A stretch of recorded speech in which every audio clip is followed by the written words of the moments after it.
बिस्मिल्लाहिर्रहमानिर्रहीम। अस्सलाम वालेकुम। इस उम्मीद के साथ मेरी सोशल मीडिया फैमिली खैरियत से होगी। मैं हूँ नेचुरोपैथ डॉक्टर बिल्किस। आज हम बात करेंगे जिगर की, जो हमारा है केमिकल लेबोरेटरी। उसमें अगर खराबी आ जाए तो बहुत सारे अमराज पैदा होते हैं और हमारी हमारी जिंदगी मुश्किल में आ जाती है। जिगर बढ़ जाए तो मुसीबत, जिगर सुकड़ जाए तो मुसीबत, क्योंकि इसकी वजह से खाना हजम नहीं होता, बहुत सारे मसाइल पैदा होते हैं।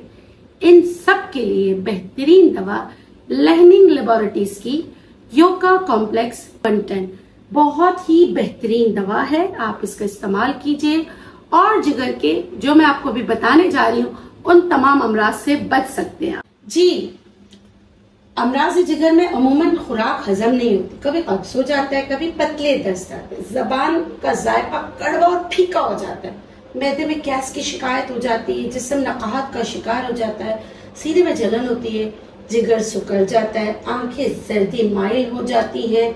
जो हम खाते हैं वो हमारे बॉडी का हिस्सा ही नहीं बनता, यानी कि हमें न्यूट्रिएंट्स लगते ही नहीं है। और रजा की जो नाली होती है उसमें जलन होती है, भूख एकदम खत्म हो जाती है, पेशाब में जलन होने लगती है, इसका रंग कभी जर्दी माइल हो जाता है और यूरिन की मिकदार जो है वो भी कम हो जाती है।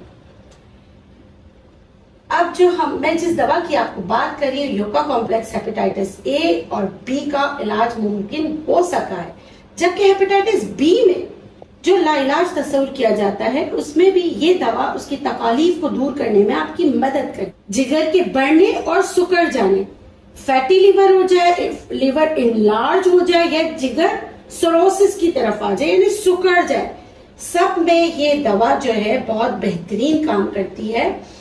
और जो इससे जो अलामात पैदा होते हैं इसका ये मुकम्मल इलाज है। और तरकीब इस्तेमाल बहुत ही आसान है। आपने जो है 20-20 कतरे थोड़े से पानी में मिलाकर दिन में 3 बार खानों से पहले ले लें या खानों के बाद ले लें। हमेशा की तरह मैं आपको कहूंगी बच्चों के लिए जो है ना खुराक जो है वो आप डॉक्टर जो होम्योपैथ डॉक्टर है वो जो बताए उस हिसाब से आपको दे।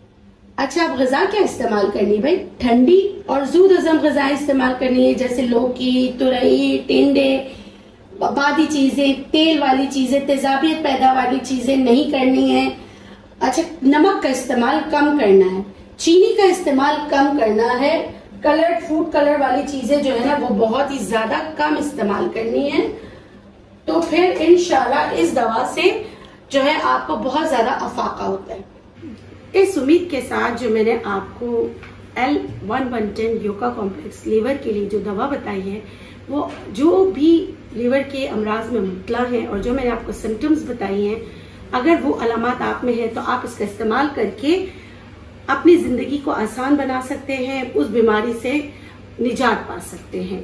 इस उम्मीद के साथ मुझे दीजिए इजाजत, इंशाल्लाह फिर मिलेंगे एक नए वीडियो के साथ। तब तक अपना बहुत ख्याल रखिए, खुश रहें, शाद रहें, आबाद रहें। इसका रिव्यू आप लहनिंग लेबोरेटरीज के पेज पर भी दे सकते हैं इस्तेमाल करने के बाद। और जिन्होंने इस्तेमाल किया है प्लीज आप लोग भी रिव्यूज दीजिए। मेरे जितने भी प्लेटफॉर्म्स हैं, चाहे वो फेसबुक हो, चाहे वो इंस्टा हो, चाहे वो यूट्यूब हो, यहाँ पर भी दीजिए। और जो इस्तेमाल कर चुके हैं वो भी बताइए कि उनको क्या फर्क पड़ा, ताकि दूसरे लोग भी जो है ये इतनी अच्छी जबरदस्त सी दवा का इस्तेमाल करके अपनी जिंदगी को आसान बना सके। खुश रहें, शाद रहें, आबाद रहें। अल्लाह निगहबान, अल्लाह हाफिज।